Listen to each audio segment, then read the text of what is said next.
ना खेलो ना सेव ना संतरा ना केला। तू इतना शांति से खा ले बू। ओ केचुआ पे चतरू को दे हमके केचुआ बोला। वही में मार अगड़म बाइस डाला था, खैबू तबियत खराब हो जी, गैस बना ली। अपने लीलत रहता ना कहला। कब खात रही रे? यार खाना हो के देखा रानी बाजार में के ढेर सामान ना खल जाला। एमा कुल ले बानी, पकौड़ी कहत रहलुआ खाए के, बजका कहत रहलुआ, कुल चीज घरे बन जी ठीक है। हम अपना हाथे बना के खियाई। कमस खो।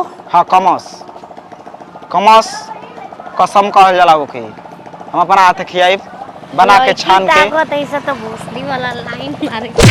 मुझे थोड़ा ले अबे बजरिया मेरा नहीं ऐसे मरबू के का कही हां कि अपन मर्द के इज्जत नहीं के करत। कहिया कोइले बन काज करो। कम से कम आज करेला। बाजार में ऐसे ना कल जाला।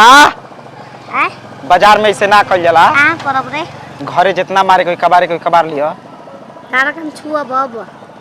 दूसरो छुआ छुआइबा दूसरा भी से हम छुअम। ना छुप तो माई काम चलम। आ दूसरो जमा चीना को खेले बाजार में पूरा घरे तू बना के खियाइबा हमके। चल घरे बनाए चल। चला। हम हेमा का किन ले हवा।